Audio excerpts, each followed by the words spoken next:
चार दीवारी में गड़े हुए कुछ रहस्य। एक कमरा जहां पे रोज सपने देखे जाते हैं और उसी कमरे में उन्हीं सपनों का रोज गला घोट दिया जाता है। नमस्कार, मैं हूं सीए रुचा सारडा और आज हम बात करने वाले दो लड़कियों की। दोनों लड़कियां सीए फाइनल स्टूडेंट्स हैं।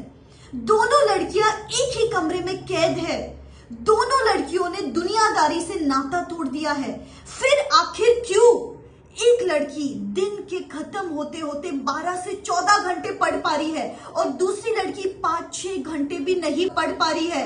आइए मेरे साथ, आज की सनसनी में इसका खुलासा होकर रहेगा। मिलिए इससे। ये है चारू।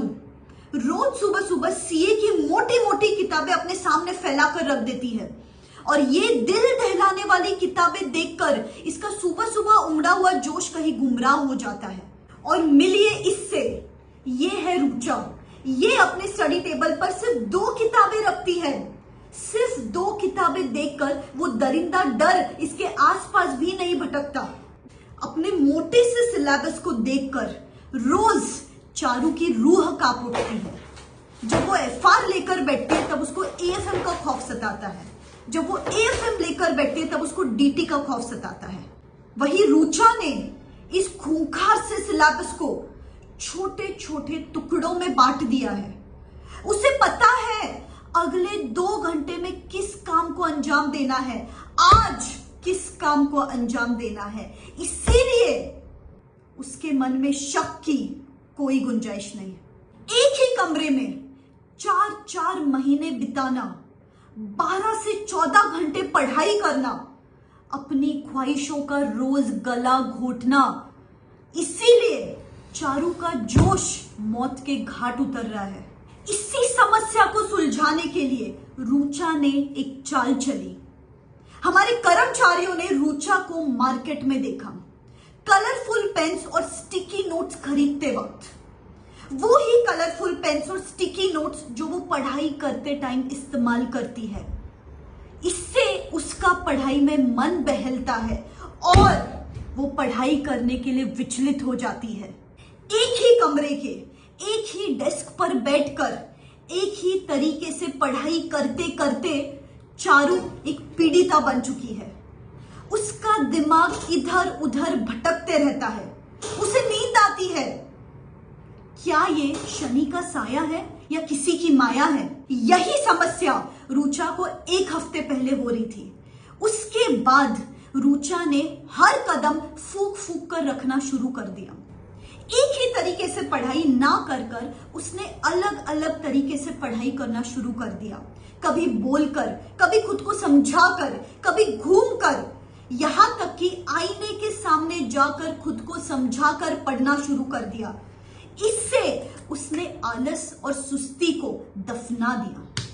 पढ़ाई करने के बावजूद चारू के मन में एक अलग खौफ रहता है। उसे डरावने सपने आते हैं। उसे कोई भी चीज अपने काबू में नहीं लगती है।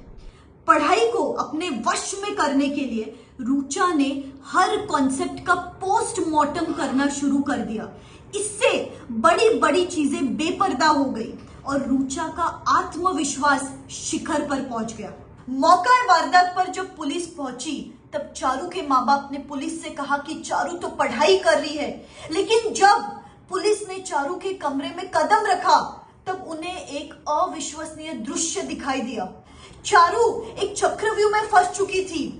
ऐसा चक्रव्यूह जिससे उसे निकालना मुश्किल ही नहीं, नामुमकिन साबित हो सकता है। वो चक्रव्यूह था रील्स और शॉर्ट्स का।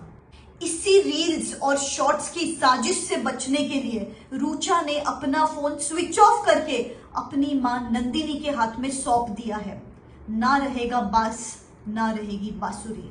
सारे सबूतों और गवाहों को मद्देनजर रखते हुए पुलिस ने चारू पर सीए फाइनल के टाइटल पर लांछन लगाने का गुनाह दाखिल किया है और सीए जैसे कोर्स को सीरियसली ना लेने के लिए डिफेमेशन का चार्जशीट भी जारी किया है और रुचा को बाइज्जत बरी किया जाता है।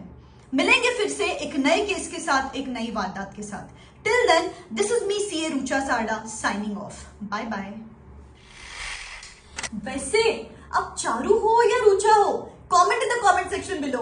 एंड अगर आप में से किसी की भी फ्रेंड चारू जैसी है, share this video with them. अगर आपको कंटेंट अच्छा लगा तो like the video, and for many such videos, study plans, guidance, ICI webinar summaries, subscribe to the channel, hit that bell icon. And what are you waiting for? Start studying, this is the right time. Accelerator पे पैर लगाओ, and this is the time to be unstoppable.